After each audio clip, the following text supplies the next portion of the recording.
This is a turning point in American history. Give them a piece of your mind! We are just kids. You've probably been seeing these students a lot lately. They're some of the survivors of a school shooting that killed 17 classmates in Florida. A handful of them are making a concerted effort to convert attention from the mass shooting into a movement around gun reform. Here's what they've done so far.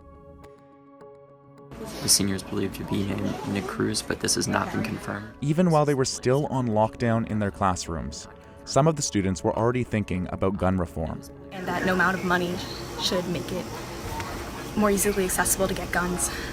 This video, recorded and posted by David Hogg, one of the students, was shared widely on social media. David Hogg's video, it's powerful, it's real. You know, I didn't die, but 17 people did. So now that I'm here, I need to make sure that I'm speaking out because this can never happen again. Days later, at a gun control rally in Fort Lauderdale, students got political again. That this isn't just a mental health issue. He wouldn't have harmed that many students with a knife! Cheryl Acquaroli views the rally as a takeoff point for their efforts. The start of the Never Again movement definitely happened with Emma. Definitely happened that day at that rally with her speech. It's gaining steam, and it's because we are the age that knows how to use social media. We know what we're doing with it. Their social media savvy has been central to the movement. If you don't have a large social media following, you know someone who does, and you were able to use them. You're able to say, hey, man, spread this thing for me, retweet this picture for me. Their posts have helped them build a grassroots network of activists, with over 100,000 followers on its Twitter page, and leading to school walkouts by students protesting gun violence. Definitely through social media and definitely through the participation of every student, we've been able to keep all eyes on this movement. They've also used the mainstream media to do the same.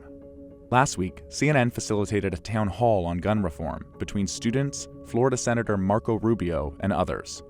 Senator Rubio, can you tell me right now that you will not accept a single donation from the NRA in the future? The town hall was an incredible event. People knew that we mean business. They messed with the wrong town because we may be small, but we have a big voice and a big heart. And that was just one appearance. Alex has been on NBC and Face the Nation. If you think it's too easy to get a gun, do something about it. Make it not easier to get a gun. With all this attention, the students are demanding specific policy change. In a perfect world, in my perfect future, there needs to be stricter background checks as well. There needs to be longer waiting periods in receiving a gun to make sure that, you know, the person that is trying to purchase the gun is safe enough to carry it. They're also speaking directly to lawmakers. Last week, dozens of students boarded a bus to Tallahassee, where they broke off in groups of 10 and held some 70 meetings with legislators, cabinet members, and others. We can't keep talking, we need action. And that's what the big message is, action, action, action. Talk is no more. Companies have cut ties with the NRA, in part because of calls from the students.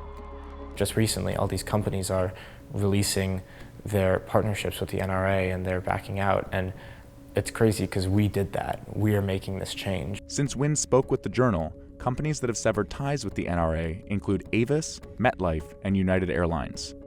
But the Never Again organizers have their eyes set on their biggest goal yet, to organize a march on DC.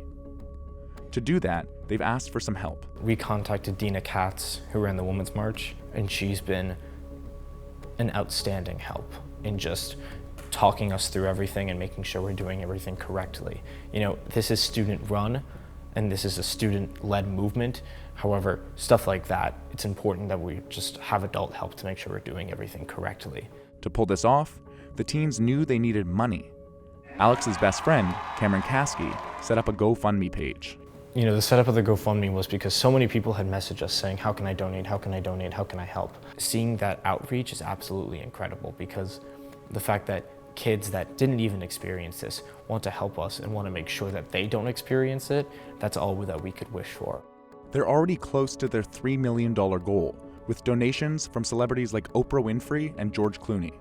March 24th, we're marching for our lives, and we're marching for our children's lives, and we're marching for everyone's lives. As the group prepares for the march, some wonder if the campaign will have lasting power. That answer, for Wind and Acquaroli, is clear. We're going to continue with the rallies. We're going to continue with the marches. We're going to continue with the school walkouts until change happens. Sandy Hook happened and the kids were too young to speak out, and Columbine happened, and it was really like the first time something like this had happened, and people thought it wouldn't happen again, but it did, and it kept happening and it kept happening. And now it's over. We're going to put an end to it.